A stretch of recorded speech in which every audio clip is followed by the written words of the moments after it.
Bonjour et bienvenue sur ma minute judiciaire du nouveau détective. Aujourd'hui, je vais vous raconter une histoire surréaliste. Un propriétaire ne parvenant pas à expulser les squatteurs décide de démolir son immeuble pour les chasser. Une méthode certes expéditive mais qui a le mérite de se montrer efficace, même si tout n'est pas parfait dans ce plan digne d'un scénario de cinéma.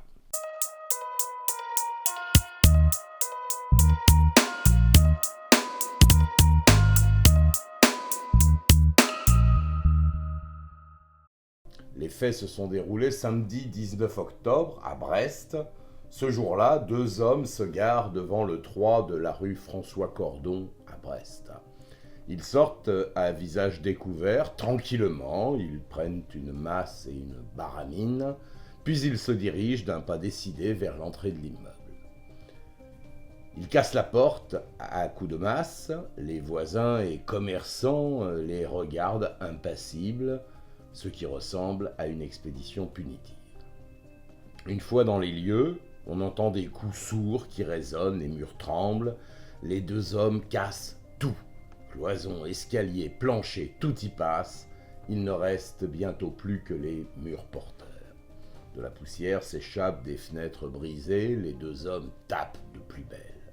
Certains riverains ont reconnu un des deux hommes qui n'est autre que le propriétaire des lieux.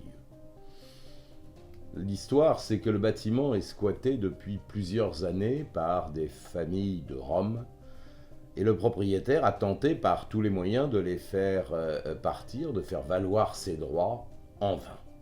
Lassé par une justice incapable de protéger ses biens, il a décidé de faire autrement. Il surveille depuis plusieurs semaines les squatteurs et il constate que tous les occupants illégaux sont partis quelques jours en Roumanie pour l'enterrement d'un proche. Alors il décide d'agir. Accompagné d'un ami, ils passent à l'action, le but étant de détruire les lieux, les rendre inhabitables afin de les récupérer, empêchant ainsi les squatteurs d'y revenir. Curieuse méthode, j'en conviens, mais lorsque la justice ne veut rien faire, il faut parfois s'arranger différemment. Les lieux sont d'une saleté repoussante et la présence des squatteurs n'a rien arrangé. Comme souvent d'ailleurs, les eaux sales, les odeurs, les ordures jamais mises dans les poubelles achèvent le descriptif des lieux s'il en était besoin. À l'origine, ce bâtiment appartenait à une Parisienne qui ne s'en occupait pas. Cette femme meurt en 2021, l'immeuble est à vendre en l'état, pas très cher, mais il est déjà squatté depuis 2016. Et notre démolisseur du samedi pense faire une bonne affaire, persuadé qu'il parviendrait à chasser les occupants des lieux rapidement. Erreur. Les services sociaux, pas plus que les autorités, ne semblent vouloir s'en mêler. Divers trafics dans les lieux augmentent l'insécurité des riverains, grosses voitures garées devant la maison, parties de cartes clandestines, on y parle même de prostitution. Le nouveau propriétaire tente de leur donner de l'argent pour qu'ils partent. Ils ont pris l'argent, mais ils sont restés. Il dépose une plainte qui reste sans effet. La police se rend sur place. Les Roms exhibent des factures d'EDF et de téléphone, un grand classique. Ils sont chez eux, la police est impuissante et elle repart. La situation est bloquée. Pas question de monter une opération commando. Il y a 5 enfants dans le bâtiment. Alors le propriétaire va ruser. Les squatteurs sont absents, on l'a vu au début de mon propos. Le propriétaire vient alors avec un copain.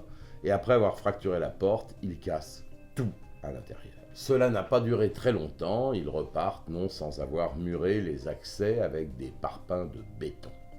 Leurs affaires, les affaires des squatteurs, ont été déposées à l'extérieur, devant la porte.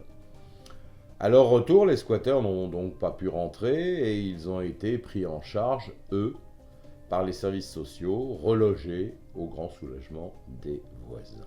Il y aurait à redire. Quant au propriétaire, il a reçu une sanction.